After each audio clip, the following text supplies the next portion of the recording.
Hallelujah. We are called to freedom.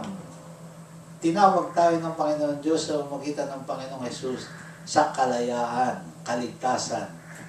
Kaligtasan ng ating kaluluwa. At ang katawang ito ay magiging glorified body at tayo ay mabubuhay na muli katulad ng Panginoong Jesus nang siya ay ma-resurrect sa kanyang katawang lupa ay nabuhay siyang magmuli dahil siya ay Diyos, ganun din tayo. We are like God, sinasabi ng Biblia, na tayo ay mabubuhay kung tayo ay nananampalataya sa Panginoong Jesucristo. Hallelujah. At kakasamahin niya tayo ng walang hanggan sa kanyang kaharian.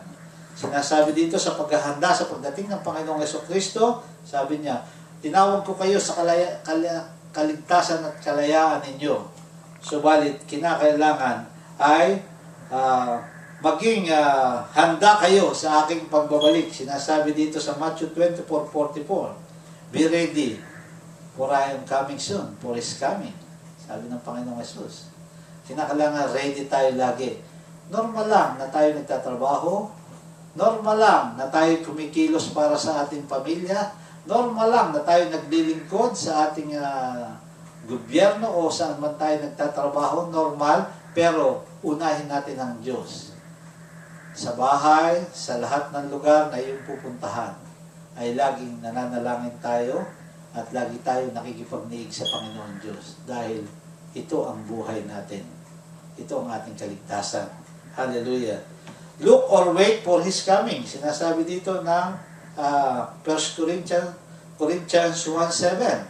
Look for His coming. Lagi tayong handa na hindi tayo natutulala ng walang kabuluhan. Tayo ay laging nakikiramdam sa mga panahon, sa mga binibigay ng kalikasan, sa lahat ng nararamdaman natin sa buong mundo, dapat ay nakikiramdam tayo. Nakikita natin maraming mga kalamidad, maraming namamatay. Ito ang mga pangitain, sign ng muling pagbabalik ng Panginoong Jesus. So anong gagawin natin? Kinakailangan lagi tayong maganda. Sabi niya, kung kayo'y mag-iintay sa akin, wait patiently for His coming. James 5:7 and 8.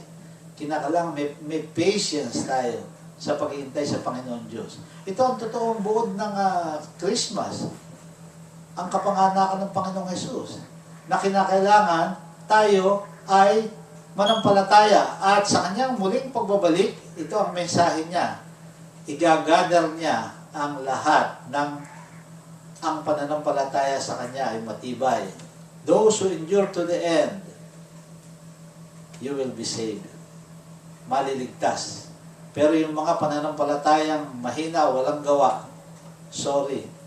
Kasi ito ang pamantayan ng Diyos. Those who endure to the end shall be saved. Amen. Kinakailangan matibay ang pananampalataya natin. At kinakailangan, sabi dito sa Revelation 22:20, pray for His coming. Kinakailangan lagi tayong nananalangin. Amen. Daily, parang gamot, 3 times a day, or mahigit pa doon. Basta tayo walang ginagawa, manalangin tayo, o nakasumpong tayo, kasama natin ang pamilya, manalangin bago umalis, bago matulog, dumating ng bahay, papasok sa trabaho, pag-uwi ng trabaho, lahat ng sandali, kinakailangan tayo nananalangin. Dahil ito ang kaligtasan ng bawat tao. Kung sabi ng Diyos, if you acknowledge me, I will direct your paths. Hindi ka niya iiwan ni pababayaan. Those who seek the Lord, matatagpuan mo siya. Kung hinahanap mo ang Panginoon Diyos, matatagpuan mo siya. Ito ang totoong mensahe ng Christmas. Hindi lang basta Christmas, naghahanda tayo kung ano-anong inuman o pagsasaya, na hindi man lang natin nabanggit ang Panginoong Diyos, ang Panginoong Jesus.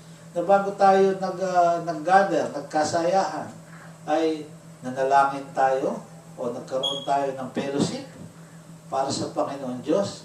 Ito ang totoong mensahe ng Christmas. Ang pagsasama-sama ng mga tao, una ng pamilya, ng mga mahal sa buhay, ng magkakaibigan. Subalit, unahin ng Diyos.